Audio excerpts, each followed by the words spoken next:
Salut les esprits riches, intraçables, anonymes, décentralisés, les crypto-monnaies tiennent-elles leurs promesses? C'est ce qu'on va voir dans cette vidéo. On l'a vu avec les mouvements des Freedom Truckers le 15 février, lorsque notamment le PDG de Kraken recommandait aux utilisateurs de ne pas faire de dons depuis les exchanges centralisés comme Kraken parce qu'il avait peur de recevoir des ordres de saisie. Il a d'ailleurs publié plus tard un autre message où il disait que si le gouvernement lui demandait de saisir des comptes, de geler des actifs crypto sur sa plateforme, bien évidemment, il n'aurait d'autre choix que de le faire. Donc, quels sont les risques avec la crypto? Qu'est-ce que vous pouvez faire pour vous prémunir de ce genre de risque? On va parler de l'affaire MetaMask qui est toute récente où on s'est rendu compte que finalement ils étaient capables de bannir certains pays ou certaines adresses IP. On va y revenir. Qu'est-ce qu'on peut faire par rapport à tout ça? C'est quoi la situation? On en parle dans cette vidéo. Avant toute chose, je vous invite à mettre un pouce bleu si vous aimez ce type de contenu plutôt orienté sur la crypto. Je pourrais vous en faire davantage puisque c'est l'une de mes passions depuis des années en réalité. Premier sujet, c'est MetaMask. Alors MetaMask, il s'est passé une chose, c'est que pendant quelques heures, il y a eu des utilisateurs, notamment au Venezuela, qui ne pouvaient plus faire de transactions à partir de le MetaMask. Alors MetaMask, c'est quoi? C'est un des portefeuilles, un des premiers portefeuilles qui existe depuis plus de 10 ans, qui permet de manière décentralisée de vous créer un portefeuille en ligne gratuitement. Vous avez une extension dans votre navigateur qui vous permet de passer des ordres sur le réseau Ethereum. Et on s'est rendu compte à cette occasion-là qu'en réalité MetaMask n'était pas si décentralisé que cela. Alors déjà, il faut comprendre que MetaMask en fait passe par un système qui s'appelle Infura, qui est une société qui fournit les nœuds réseau ou les nodes en anglais, qui permettent de passer des ordres sur la blockchain. Et en réalité, MetaMask et Infura font tous les deux partie de la même société qui s'appelle Consensus. Consensus, c'est une société qui est basée à New York, donc aux États-Unis. Et donc, ce qui s'est passé à ce moment-là, c'est qu'on suppose que pour des raisons réglementaires, c'est un des messages qui a été publié par la société, pour des raisons réglementaires, certaines adresses IP ont été bannies.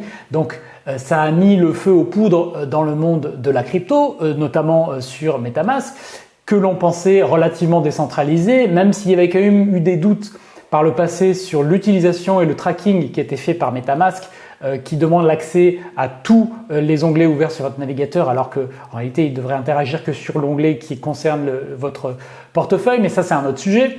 Et là, ça a vraiment mis le feu aux poudres, puisque beaucoup de personnes se sont demandé mais qu'est-ce qui se passe si jamais je ne peux plus accéder à mon argent qui est dans mon portefeuille MetaMask. Et d'ailleurs, ce qui s'est passé, c'est qu'il y a de nombreux produits de la société Consensus qui ne sont pas accessibles dans certaines zones du monde, au hasard, Iran, Donbass et autres régions qui ne sont pas en bon terme avec les États-Unis. On a aussi Jacob King, qui est le PDG d'une société de recherche dans la crypto, qui a même déclaré que 99% de ce qui se dit décentralisé dans la crypto n'est qu'en fait que du pur marketing. Alors concernant MetaMask, il faut bien distinguer deux choses.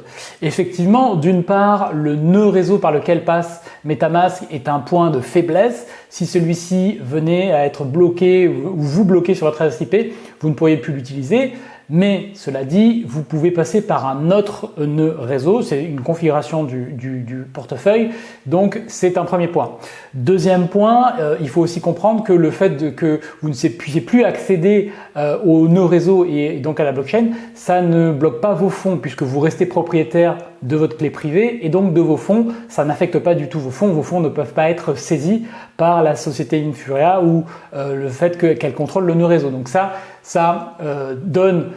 relativise un petit peu le problème qui s'est passé, même si ça reste un problème de fond qui doit être résolu, puisque si vous ne pouvez plus passer d'ordre d'achat ou de vente ou faire de transactions, ça peut limiter l'accès évidemment à votre portefeuille, le rendre plus compliqué. Il faut changer de nœud réseau, il faut passer par des nœuds locaux, c'est plus compliqué. Donc ça dessert la promesse fondamentale de la crypto. On va parler tout de suite d'une autre menace. Alors la menace principale dans la crypto, on pense souvent que c'est le fait que les terroristes utilisent la crypto, que ça sert au blanchiment d'argent. Vous savez, c'est un petit peu le narratif qui veut vous faire croire que en fait les gens se sont mis à faire des trucs illégaux quand la crypto est apparue.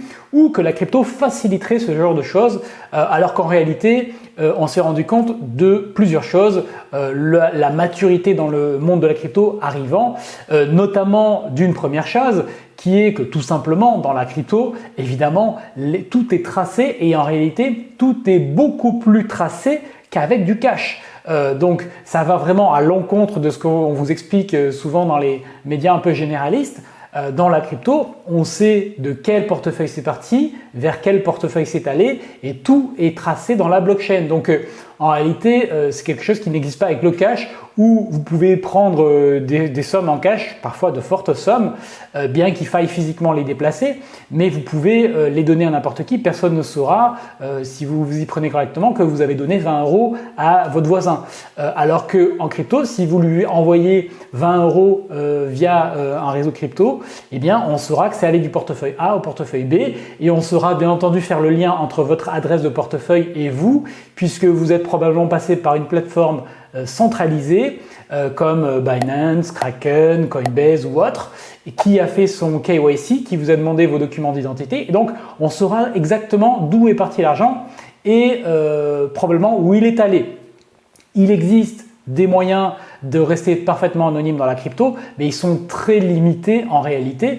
On va y revenir. Alors on l'a vu avec le mouvement des Freedom Truckers où des comptes Bitcoin ont été saisis par le gouvernement canadien dans le cadre des représailles au mouvement. Il y a notamment eu l'ordre de bloquer 34 portefeuilles de crypto-monnaies contenant 29 adresses Bitcoin, une adresse Monero, une adresse Litecoin et d'autres cryptos, donc par exemple Monero étant réputé anonyme.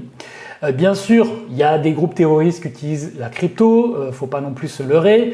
On a par exemple un rapport du groupe de réflexion américain Middle East Media Research Institute qui prend l'exemple des brigades Izz al-Dan al-Qassam, bras armés du Hamas palestinien, classés comme organisation terroriste par l'Union européenne et les États-Unis. Et sur leur site, ils proposent de faire des dons en Bitcoin en disant que c'est intraçable. Les groupes terroristes, comme je le disais, n'ont pas attendu la crypto pour se financer. On a par exemple Eric Vernier qui est un chercheur associé à l'IRIS, spécialiste du blanchiment d'argent et du financement de terrorisme, qui dit très clairement dans sa citation, il est peut-être plus simple de donner 1 000 € directement à un imam radicalisé qui sert de relais local que d'utiliser la crypto. Cependant, pour les moins de 30 ans qui touchent un peu à l'informatique, il est aussi simple de passer par la cryptographie. Il lui paraîtra logique de passer par ce système plutôt que par un circuit traditionnel. Et donc il dit, c'est juste une nouvelle possibilité dans un éventail de possibilités qui existait déjà. Alors en France, on a la loi Pacte qui est venue poser les bases d'un régime de régulation sur les opérations financières sur les crypto-monnaies avec la création d'un statut de prestataire de services sur actifs numériques, PSAN, que vous avez déjà peut-être vu sur certains sites.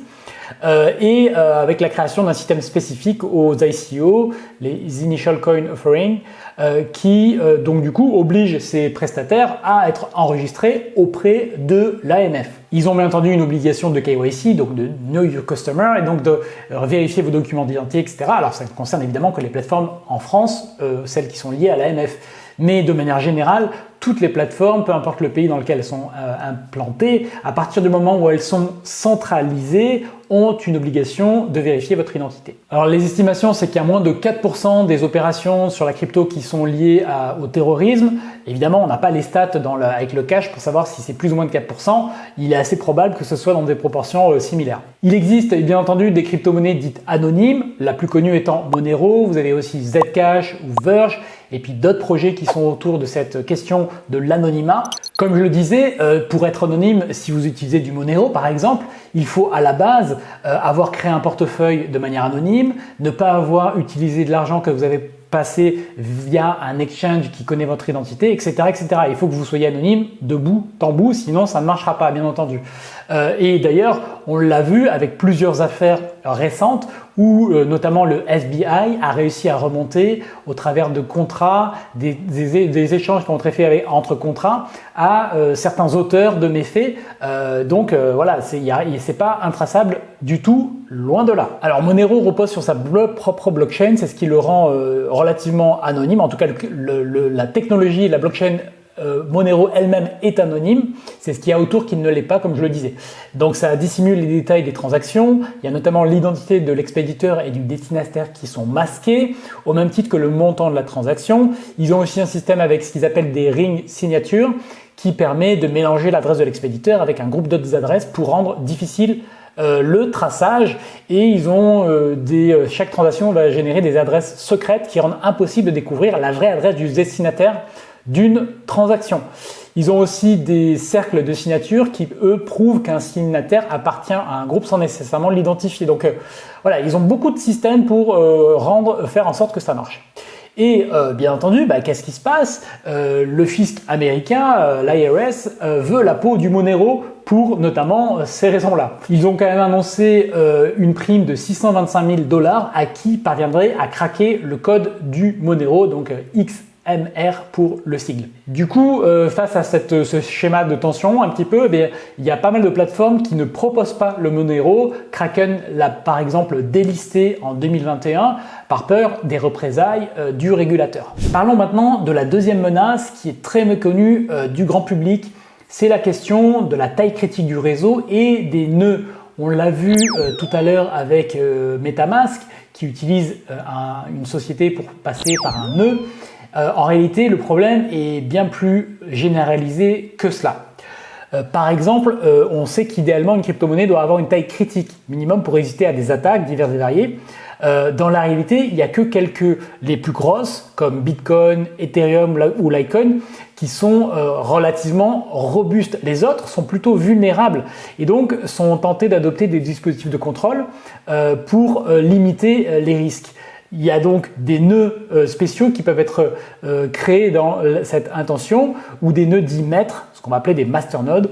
Un nœud maître, c'est un nœud complet qui valide les transactions sur le réseau, qui est chargé d'effectuer des tâches spécifiques comme assurer la sécurité du réseau, stabiliser le prix de la monnaie ou encore suggérer des propositions d'évolution du réseau. Or, les projets à nœud maître peuvent être développés selon des philosophies très différentes selon la crypto. Il y en a certains qui vont favoriser la multiplication de ces nœuds comme Zencash ou Chaincoin. Et puis, il y a certains qui vont tenter de limiter leur développement comme par exemple Diamond ou Monetary Unit. Il faut donc en plus, derrière, il y a des questions de gouvernance des nœuds maîtres eux-mêmes. Donc, vous comprenez que, en fait, la structuration du réseau, la manière dont la crypto-monnaie fonctionne derrière, a un gros impact sur sa décentralisation et sa sécurité. Parce que se passerait-il si l'on découvrait que sur une crypto-monnaie très utilisée, qui serait dans le top 10 ou le top 20, qu'en réalité le code a été craqué et que les masternodes sont espionnés par certaines administrations ou certaines entités proches de l'État. Donc ça porterait évidemment atteinte à la crypto-monnaie et donc c'est un point de vigilance que vous devez vraiment avoir aussi. On peut parler du 12 février dernier quand le fondateur de Cybercapital a publié un thread expliquant en quoi le réseau Polygon était centralisé parce que on comprend que encore une fois dans la crypto-monnaie le narratif de surface, ça consiste à croire que tout est décentralisé et tout est anonyme. Il y a beaucoup de personnes qui ne connaissent pas la crypto qui croient ça. Mais quand on creuse un petit peu, on se rend compte que c'est loin d'être le cas, comme je vous le disais. Et par exemple, avec Polygon ici, qui est un protocole dit de DeFi, donc Decentralized Finance, qui n'a rien de decentralized, parce que il y a une clé administrateur qui permet d'accéder à plusieurs fonctionnalités critiques du smart contract, et que cette clé, c'est une multi-signature qui doit réunir 5 des 8 signataires. Parmi les 8 signataires, il y en a 4 qui sont les fondateurs de Polygon. Les 4 autres sont détenus par des parties externes sélectionnées par Polygon. Donc si la valorisation de Polygon est d'environ 5 milliards de dollars, alors ça aura varié au moment où je fais cette vidéo, au moment où vous allez la voir, mais c'est à peu près ça. Mais ça veut dire qu'il suffirait que 5 personnes, la signature de 5 personnes permettrait de compromettre cela. Sachant qu'il y en a 4 qui sont propres au réseau, il suffirait d'une personne extérieure au réseau, les 5 signent et peuvent modifier le smart contract. Alors 5 personnes, ça apporte une relative sécurité parce que c'est pas juste une personne qui pourrait décider unilatéralement de faire n'importe quoi, mais ça pose aussi la question parce que le smart contract avec ses fonctionnalités critiques peut être modifié par quand même ces 5 signatures.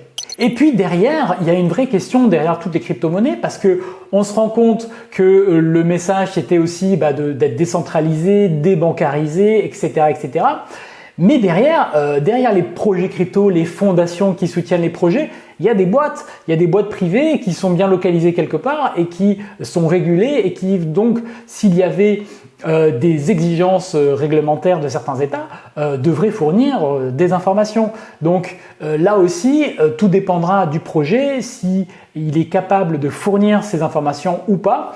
On l'a vu avec par exemple un wallet au Canada qui s'est vu demander par l'État canadien dans l'histoire encore des combats de la liberté de fournir les adresses de ses utilisateurs et où le fondateur du portefeuille a fait un message qui a beaucoup tourné sur les réseaux sociaux où il se moquait ouvertement des régulateurs en leur disant on peut rien vous fournir, on n'a aucune information sur nos utilisateurs et d'ailleurs vous devriez vous renseigner sur le fonctionnement de la crypto-monnaie décentralisée puisque le jour où le dollar canadien ne vaudra plus rien, on sera là pour vous fournir le service d'utilisation de notre monnaie. Alors avant d'en arriver au message clé de la vidéo, il y a aussi d'autres précisions qui vont intéresser les personnes qui sont les plus techniques d'entre vous, mais on peut parler de plusieurs choses. Il y a notamment le fondateur de Signal, qui est une messagerie sécurisée et l'une des plus sécurisées au monde, qui avait alerté à propos d'Ethereum dans un billet où voilà, il remettait en cause, vous savez, ce qu'on nous vend, c'est le Web 3, c'est tout ça, en nous faisant croire que c'est nouveau, décentralisé, plus sécurisé,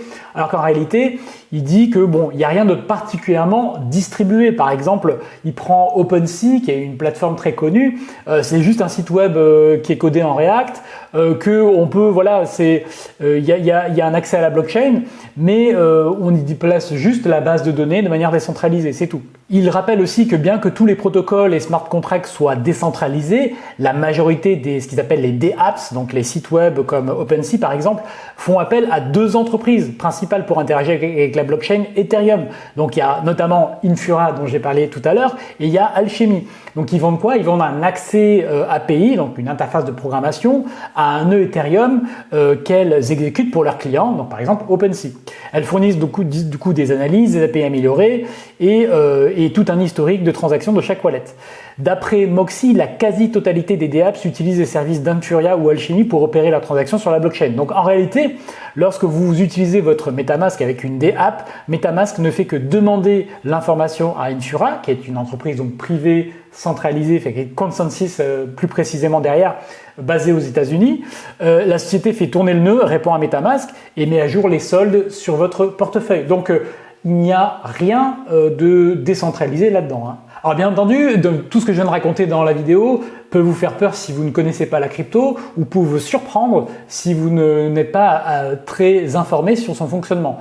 Il ne faut pas pour autant jeter le bébé avec l'eau du bain parce qu'en réalité, il y a dans l'écosystème crypto déjà il y a beaucoup de nouveautés en permanence. Et il y a la DeFi, donc la vraie DeFi qui existe. Et je vais parler des recommandations que l'on peut faire pour vous prémunir au maximum des interventions ou des blocages qui pourraient avoir lieu. Bien entendu, l'une des raisons principales qui mènent au blocage des fonds, c'est lorsque vous avez des activités qui sont suspectes, des origines de fonds qui sont suspectes, mais aussi, et là c'est un peu plus arbitraire, si jamais vous êtes proche, même de manière indirecte, d'un dirigeant qui est visé, comme par exemple la Russie en ce moment, vous pouvez être bloqué parce que pour votre nationalité, on a vu, je sais pas, par exemple un pilote de Formule 1 parce qu'il est russe, être exclu de championnat de Formule 1, ce qui pose quand même la question du lien de cause à effet. Donc, sans rentrer dans ces considérations politiques, vous comprenez bien que votre profil peut parfois mener à des questions de blocage et donc c'est important de vous prémunir au maximum des choses. Le premier message qu'il faut bien comprendre dans la crypto-monnaie, c'est que déjà, il faut différencier tout ce qui est centralisé de tout ce qui est décentralisé et réellement décentralisé.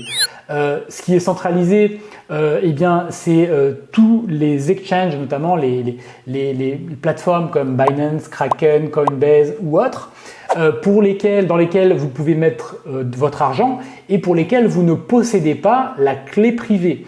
Donc il faut bien comprendre que sur la blockchain, c'est la clé privée qui est la propriété du portefeuille qui interagit sur la blockchain. Donc à partir du moment où vous n'avez pas cette clé privée, et ce qui est le cas des exchanges centralisés, quand vous créez un compte sur Binance ne vous donne pas la clé privée qui vous permette de contrôler votre argent. Cette clé privée, il la garde, il la stocke ou ils la font stocker par une boîte extérieure. Et donc, ce qui fait qu'ils ont le contrôle sur les fonds qui sont déposés sur la plateforme. Donc, ça revient exactement à une situation identique d'avoir votre argent dans la banque, une banque A ou B. Et si la banque décide de bloquer les fonds, vous ne pouvez rien faire. Donc, la seule manière d'être vraiment décentralisé déjà en termes de contrôle de votre argent, c'est d'avoir la clé privée de votre portefeuille. Donc si vous ne possédez pas cette clé privée, vous n'avez pas le contrôle de vos fonds. Et il y a un dicton célèbre dans la crypto qui dit que si vous n'avez pas la clé, ce n'est pas votre argent. Pas de bras, pas de chocolat. Voilà, donc ça, il faut le garder en tête et c'est le premier élément de vigilance. Alors bien sûr, toutes ces plateformes centralisées, on est souvent amené à les utiliser parce que c'est pratique et il y a parfois des choses qu'on ne peut faire que au travers de ces plateformes. Il y a dans la crypto des personnes plus extrémistes qui aussi vont refuser d'utiliser ces plateformes, vont refuser de faire un KYC à n'importe quel moment et donc qui arrivent à investir et acheter de la crypto malgré tout, puisqu'il existe des exchanges décentralisés, Arbitrum ou DYDX par exemple pour les plus connus, les plus gros, qui ne vous demanderont aucun KYC. Donc il y a des personnes qui vont par principe, pas parce qu'elles ont quelque chose à se reprocher, parce que souvent bien entendu quand vous ne voulez pas vous soumettre à un contrôle, on va vous dire que vous n'avez aucune raison de ne pas vous y soumettre si vous n'avez rien à vous reprocher, mais vous comprenez que les choses sont loin d'être aussi simples dans le monde dans lequel nous sommes en ce moment. Mais il y a des personnes qui vont refuser de se soumettre à un KYC et donc vont intégralement fonctionner en mode décentralisé. Et donc c'est tout à fait possible aujourd'hui dans le monde de la crypto-monnaie. Donc ça, il faut bien le comprendre. Simplement, par défaut, si vous allez sur une plateforme lambda, ça ne sera pas le cas, bien entendu. Donc l'une des premières choses que vous pourriez faire pour sécuriser davantage vos crypto-monnaies, c'est déjà d'utiliser un wallet, un portefeuille dont vous avez la clé privée. Il y a plusieurs types de wallets qui proposent ça. L'un des plus connus, c'est Ledger, c'est une boîte française en plus, qui vous fournit ce qu'on appelle un hardware wallet. Donc en gros, c'est une clé physique que vous connectez. Vous avez donc la clé privée que vous pouvez enregistrer. Et d'ailleurs, ce wallet physique n'est qu'une représentation de votre wallet qui est sur la blockchain. Et c'est la clé privée qui en est la propriété. Ce qui fait que le dispositif physique, s'il était amené à être détruit, volé ou autre, vos fonds ne disparaîtraient pas, puisqu'en fait, il vous suffit à partir de la clé privée de le restaurer sur une autre clé physique pour retrouver tous vos fonds. Donc c'est ça qu'il faut comprendre et c'est ça la force de la blockchain aussi. Donc l'une des premières choses à faire serait d'utiliser un wallet dont vous avez la clé privée, donc soit une clé Ledger ou une clé Trezor ou d'autres sociétés réputées, soit un paper wallet, donc un simple QR code que vous pouvez générer, ou même un wallet online. Il y a des wallets en ligne, des portefeuilles en ligne dont vous avez la clé privée et que vous pouvez utiliser. D'ailleurs, je tiens aussi à rappeler que même au travers d'un MetaMask, vous pouvez utiliser un Ledger, c'est-à-dire votre wallet, votre portefeuille est physiquement sur votre Ledger et votre Ledger doit être utilisé pour approuver les transactions. C'est une très bonne chose à faire, même si vous passez par un outil comme MetaMask, pour éviter de vous faire voler vos fonds MetaMask, comme c'est arrivé à de nombreuses personnes qui ne sécurisent pas bien leur crypto-monnaie. Là, s'il y a un dispositif physique sur lequel vous devez confirmer physiquement la transaction, eh bien, vous n'auriez pas pu vous faire voler votre argent au travers d'un MetaMask si jamais c'était ce que vous utilisiez. Donc, c'est la première chose à faire si vous utilisez de la crypto-monnaie. Alors, il y a d'autres manières de sécuriser la crypto-monnaie. Tout ça, j'explique en détail dans les contenus que vous trouverez sous la vidéo. Mais vraiment, la première action de base, c'est de détenir votre clé privée. Enfin, il existe des solutions un peu innovantes comme Zengo par exemple. Zengo qui vous propose de stocker, c'est un wallet en ligne, mais différent dans le sens où la clé privée n'est pas une clé classique. Ils ont un algorithme particulier qui permet de séparer ça en deux et de faire en sorte que même si la société en question disparaissait, que vous pourriez récupérer l'accès à votre clé privée. Donc c'est un petit peu particulier. Je l'ai pas assez analysé pour le recommander ou pas. Ça paraît sérieux, le projet est ancien, mais voilà, j'en dis pas plus sur ce projet-là. Allez voir si ça vous intéresse, si vous pensez que ça en vaut la peine. Voilà, en réalité, vous l'avez vu, la crypto-monnaie par défaut n'est pas décentralisée, n'est pas anonyme, n'est pas intraçable, que bien entendu entendu, ça reste un outil formidable qui permet d'acheminer instantanément des fonds, même très importants, à l'autre bout de la planète avec des frais de transaction qui sont réduits quand c'est pas sur Ethereum et qui permet à des États de contourner certaines restrictions dans certains cas, mais que tout ça reste un petit peu relatif puisque ça dépend de certains nœuds de réseau dans certaines crypto-monnaies et que donc tout ça est à contrebalancer. L'accès fondamental à votre clé privée, c'est le truc important qu'il ne faut pas négliger. Alors, c'est vrai que quand vous utilisez un compte bancaire tout à fait classique, la question ne se serait jamais posée d'avoir la clé privée de votre compte bancaire. Mais si vous voulez, c'est un petit peu la même chose que si vous avez un coffre à la banque. À un moment donné, moi j'avais un coffre physique dans l'agence à côté de chez moi. Eh bien, la clé, c'est en général, c'est vous qui l'avez. La banque a un double qu'elle peut utiliser, et ce qui fait que votre coffre peut être potentiellement saisi. Alors, concernant l'accès aux bancaires et les coffres, les situations dans lesquelles il y avait des saisies étaient extrêmement rares et pour des cas extrêmement graves liés à la justice. Mais on le voit sur la crypto-monnaie, maintenant les plateformes et les États ont un petit peu le blocage facile quand il y a des mouvements de contestation avec lesquels ils ne sont pas d'accord, quand il y a certaines zones avec lesquelles ils ne sont pas d'accord.